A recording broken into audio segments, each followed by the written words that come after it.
জয় নিতাই, জয় গৌর। আজ আমরা গৌড়ীয় বৈষ্ণব জীবনী গ্রন্থের অন্তর্গত গোবর্ধনের সেই প্রাচীন সিদ্ধ মহাত্মার কথা শ্রবণ করব।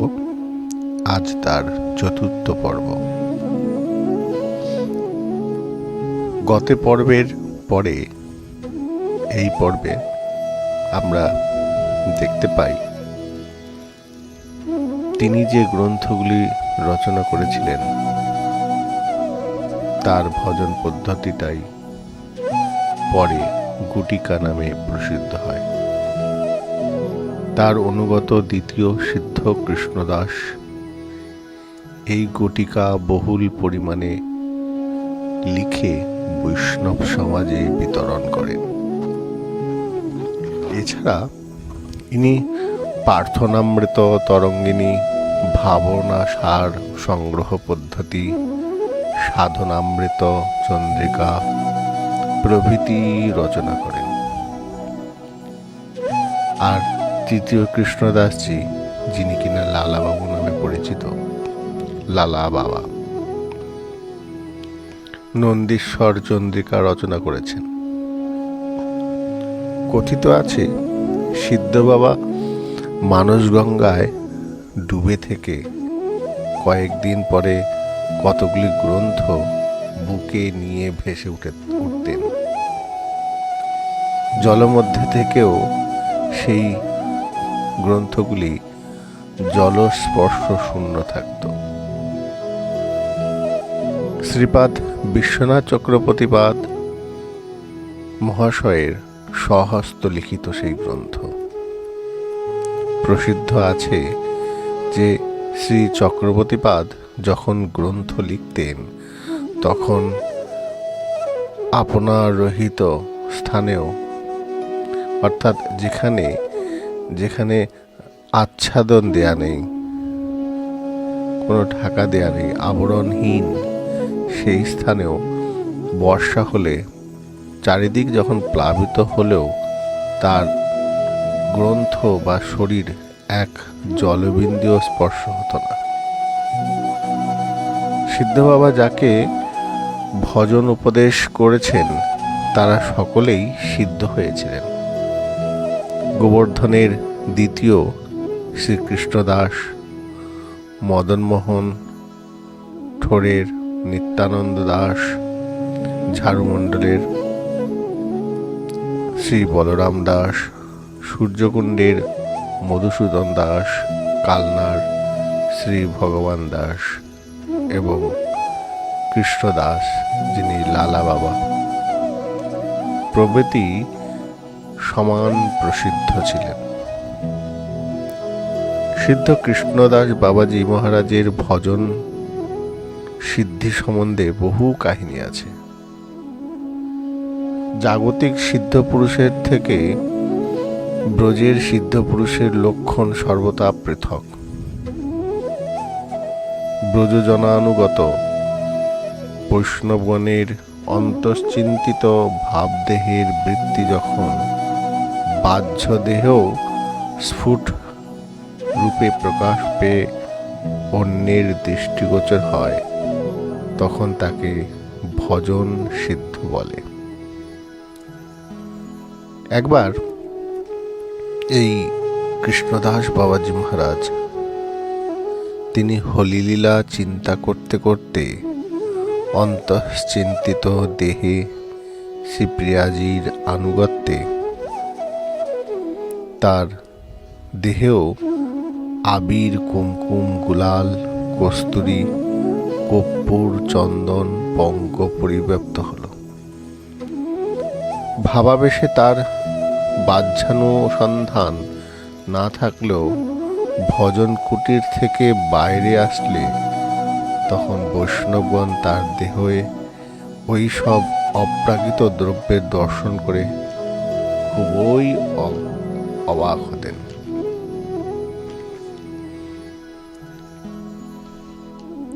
একদিন শ্রী রাধাকৃষ্ণ মানসগঙ্গায় জলকেলি করে তীরে আসলে শ্রীললিতা, বিশাখা তাদের বেশভূষা করতে লাগলেন। শ্রীরূপমঞ্জরী প্রভৃতি প্রসাধন সামগ্রী জোগাড় করেছিলেন। সিদ্ধ বাবাও আতরের শিশিটা হাতে নিয়ে অপেক্ষা করছিলেন। দুইজনের হাস্য পরিহাস্যাদিতে তিনি সেটা তার কানে প্রবেশ করলো, তাদের হাসাহাসিটা কানে প্রবেশ করলো। সিদ্ধ বাবা শুনে সিদ্ধ বাবার দেহ স্তম্ভ হয়ে যায় এবং তখন তার হাত থেকে আতরের শিশিটা পড়ে যায়। পড়ে গিয়ে চতুর্দিকে সেই আতরের সৌরভ ছড়িয়ে পড়ল। যারা স্নানার্থী সমবেত বৈষ্ণবগণ সেই দিব্য গন্ধ পেয়ে সিদ্ধ বাবাকে তার কারণ জিজ্ঞাসা করলেন। সিদ্ধ বাবা অপরাধ মনে করে বললেন, কি করি ভাই, আমি তো অপরাধী, আমি অপরাধী, সেবার অযোগ্য। প্রিয়া প্রিয়তমের সেবা করতে গিয়ে জড়তাবশত তাদের সেবার জন্য দ্রব্য নষ্ট করে ফেলেছি। তোমরা সেই গন্ধই পাচ্ছ। এরপর আরো একদিন সিদ্ধ বাবা করোয়া হাতে মানসগঙ্গায় স্নান করতে গিয়ে শ্রী শ্রী যুগলের জলকেলি দর্শন করে আবিষ্ট হয়ে অগাধ জলে পড়ে গেলেন। সেই সময়ে অন্য কেউ ছিল না। এদিকে সেবকগণ তাকে না দেখে ইতস্তত অনুসন্ধান করেও কোথাও খুঁজে পেলেন না। এইভাবে 7টা দিন কেটে যাওয়ার পর তিনি আবার মানসগঙ্গা থেকে উঠে এলেন। তিনি যে 7 দিন ছিলেন সেই কথা সেবকগণ বললে সিদ্ধ বাবা বিস্মিত হয়ে বললেন, আমি তো এই কিছুক্ষণ আগেই মানসগঙ্গায় স্নান করতে গিয়েছিলাম, আর এই এখন ফিরছি, আর তোমরা বলছো 7 দিন অতিবাহিত হয়ে গেছে। তোমরা কি ভ্রান্ত? এরকম অজস্র ঘটনা সিদ্ধ বাবার ঘটেছে। সিদ্ধ বাবার কাছে যখন লালা বাবা ভেক গ্রহণ করতে আসলেন, তখন তিনি লালা বাবাকে বললেন, তুমি মহাভোগী, অতএব 1 বৎসর যাবৎ গাভীকে গম খাইয়ে তার গোবর থেকে যে গম পাওয়া যাবে তা ভোজন করে থাকো। লালা বাবা সিদ্ধ বাবার এই আদেশ পালন করে কৃপা লাভ করেছিলেন। একবার কোনো এক সময় ভরতপুরের রাজা যশবন্ত সিংহ পূর্বাকালে জয়পুরের সেনাপতি থাকতে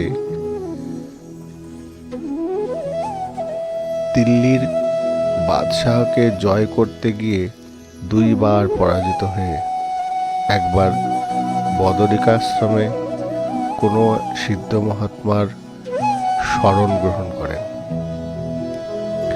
সিদ্ধপুরুষ তাকে বললেন, এখনো ভজনের কাল উপস্থিত হয় নাই, তুমি কি ভজন করবে? তোমার অসীম রাজভোগ আছে। কোন রাজার কাছে হয়ে ব্যথিত প্রাণের আমার কাছে এসেছো, রাজার কাছে হেরে তুমি আমার কাছে এসেছো, তার ফলে এবার তুমি তাকে হারাতে পারবে, তুমি ফিরে যাও। এই কথা শুনে তিনি সেখান থেকে ফিরে আসেন, পুনরায় যুদ্ধ করেন, দিল্লির বাদশাহকে জয় করে সমস্ত ধন লুণ্ঠন করে রাজার কাছে আনলে জয়পুরের রাজা বললেন, মুসলমানের ধন আমি নেব না, তুমি এটা ভোগ করো। সেই রাজা যশবন্ত সিং, যিনি নিরন্তর ধর্মকার্য করতেন, তার ধর্মকার্যের মধ্যে বৈষ্ণব সেবা, ভগবত মন্দির স্থাপন ইত্যাদি ব্রত ছিল তার। তিনি একদিন সিদ্ধ কৃষ্ণদাস বা বাবাজি দর্শনে এসে প্রার্থনা করলেন, আমার কিছু সেবা অঙ্গীকার করুন। তাতে সিদ্ধ বাবা বললেন, আমরা ব্রজবাসীদের ঘরে মাধুকরী করে থাকি, তো অতএব ব্রজবাসীদের সেবা করলেই আমাদের সেবা করা হবে। তখন মহারাজ ব্রজবাসীদের জন্য বহু ভূ সম্পত্তি দান করলেন। সেই কথা আজও ব্রজবাসীরা মনে করেন।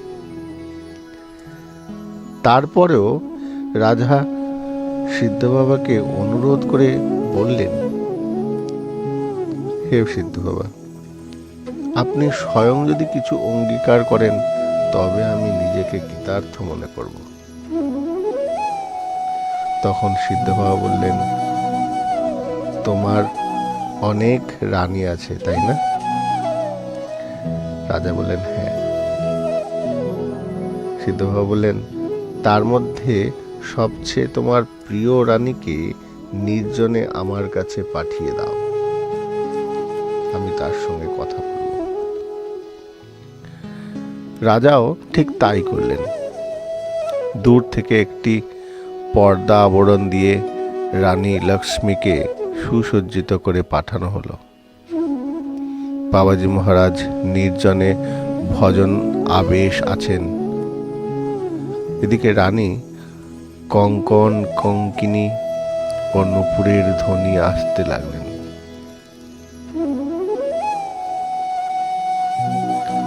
রানী ওই কঙ্কন নূপুর পরে যখন আস্তে আস্তে ধীরে ধীরে আসছেন, তার নূপুরের ধ্বনি, তার কঙ্কনের ধ্বনি সিদ্ধ বাবার কানে প্রবেশ করল। অমনি সিদ্ধ বাবা বিস্ফোরিত হয়ে তার চোখ বড় বড় করে দৃষ্টিপাত করে আত্মহারা হয়ে গেলেন। রানীও 10-15 হাত দূরে স্তম্ভিত হয়ে স্থির হয়ে রইলেন। এইভাবে একটি প্রহর অতীত হয়ে পার হয়ে গেল। রানীর দাসীগণ ধীরে ধীরে পর্দা খুলে দেখলেন, রানী জ্ঞান হওয়া সত্ত্বেও অজ্ঞানের মতো দাঁড়িয়ে আছেন। তখন দাসী রাজাকে নিয়ে গিয়ে ব্যাপারটা দেখালো। রাজা সিদ্ধ বাবাজি মহারাজের করুণায় সব বুঝতে পারলেন। তিনি ব্যাপারটা বুঝতে পারলেন, কিন্তু সেই ভাবরাজ্যের জ্ঞান না থাকায় ঘোরতর সন্দেহ পতিত হলেন। বাবাজি মহারাজের সেই অবস্থাটি সেই দিন রাত্রি সমানভাবে থাকল। পরদিন তিনি বাহ্য দশা হয়ে গেলেন। তৃতীয় দিন বাহ্য দশা লাভ করলেন। রাজা এই 3 দিনেই সেখানে থাকলেন। তখন সিদ্ধ বাবা রাজাকে ডেকে তার মাথায় হাত রেখে আশীর্বাদ করলেন। তখন রাজা তার অন্তরের ভাব বুঝতে পারলেন। তিনি জানালেন যে বাবাজি মহারাজ সামান্য ধ্বনি শুনে আত্মেশ্বরীর কঙ্কন কিঙ্কিনীর ধ্বনি উদ্দীপনে স্ফূর্তিতে তারই দর্শন লাভ করে 2 দিন আনন্দ সাগরে নিমজ্জিত ছিলেন। তার কীর্তি আজ অবধি ব্রজের সর্বত্র প্রচারিত আছে।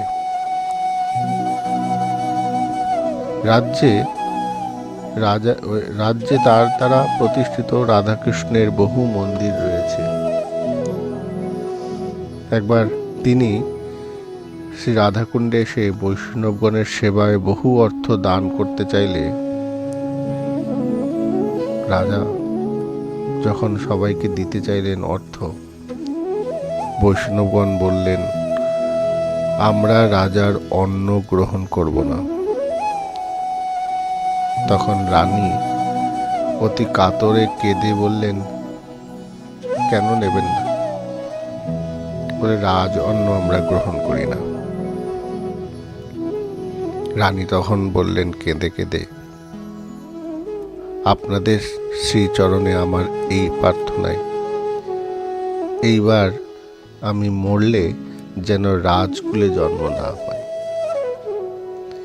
যেখানে জন্মালে আপনাদের মতো সাধক বৈষ্ণবদের সেবা করার সৌভাগ্য লাভ করতে পারব, সেখানেই যেন জন্ম হয়।